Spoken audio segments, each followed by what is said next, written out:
New logics in the market भाग 4। क्या आप शिक्षा के बारे में ये जानते हैं? Discover yourself. ये किताब श्री दीपक सत्य द्वारा लिखी गई है। अध्याय 34। स्कूल्स कमेटी में पेरेंट्स। मैं हरियाणा के विभिन्न सरकारी स्कूल्स में पढ़ा हूँ। वहाँ बच्चों के माता पिता को केवल बच्चों की शिकायत लगाने को बुलाया जाता था। काफ़ी सालों बाद एक दिन मैंने सुना कि अब स्कूल्स में कमेटी बनती हैं। कमेटी की अध्यक्षता व मेंबर्स गांव के लोग होते हैं। मैंने सोचा कि इससे क्या फ़ायदा? खोजने पर पता चला कि यह एक बहुत अच्छा कॉन्सेप्ट है।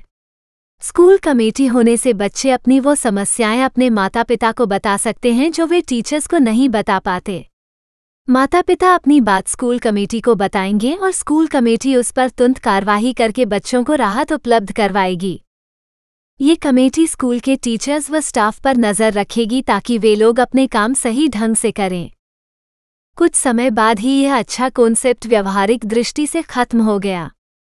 स्कूल कमेटी का होना या न होना किसी काम का नहीं रह गया है। यदि ऐसा नहीं है तो बताओ कि किस राज्य में सरकारी स्कूली व्यवस्था में बेहतरी आई है? कृपया यहाँ दिल्ली स्कूल्स का नाम मत लेना क्योंकि वे बदलाव की मशाल लेकर अलग लेवल पर चल रहे हैं। जिस प्रकार भारतीय वोटर्स अपनी ताकत भूल चुके हैं, उसी प्रकार स्कूल कमेटीज भी अपनी ताकत भूल चुकी हैं। वे सुधार करवाने के बजाय पेपर पर लिखे नाम बनकर रह गई हैं। कुछ जगहों पर कमेटी मेंबर्स अग्रेसिव होते हैं। सही शब्दों में कहें तो वे ओवर अग्रेसिव होते हैं।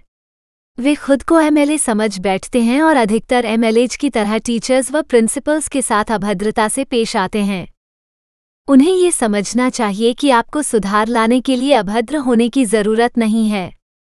आपको हमेशा आपका संबोधन रखना चाहिए। ये भी प्रयास करना चाहिए कि यदि उन्हें टीचर्स से कुछ कड़वे बोलने हैं तो अकेले में बोले और सुशब्दों का प्रयोग करें।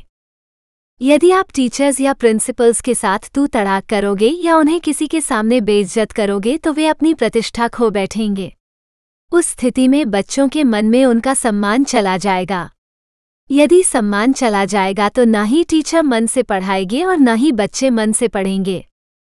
इस सूरत में स्कूल कमेटी का लाभ होने के बजाय नुकसान होने लगेगा, जो कि बिल्कुल अच्छी बात नहीं है। मैं स्कूल कमेटीज के लिए सुझाव दे रहा हूँ। सही लगे तो इन्हें अपना लें। कोशिश करें कि प्रतिदिन एक मेंबर स्कूल में विजिट करें।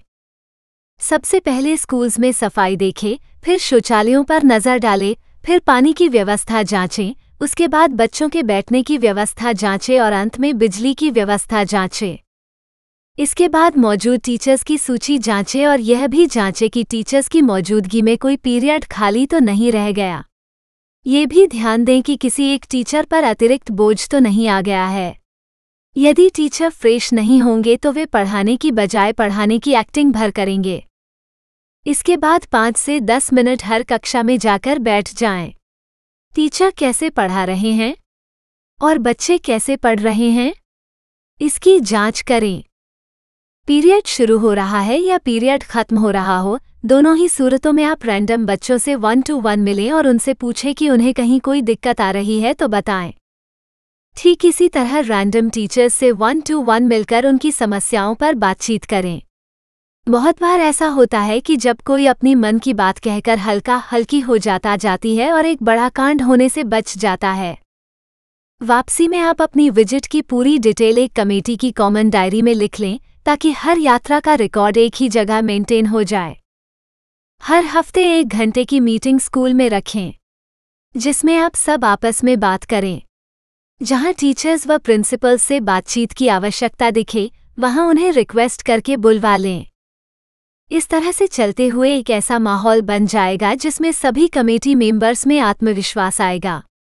टीचर्स से आपकी ट्यूनिंग बेहतर होगी तथा बच्चों में भी विश्वास बढ़ेगा। बस आपको हर पल ये याद रखना है कि कमेटी के माध्यम से केवल अच्छाई फैले।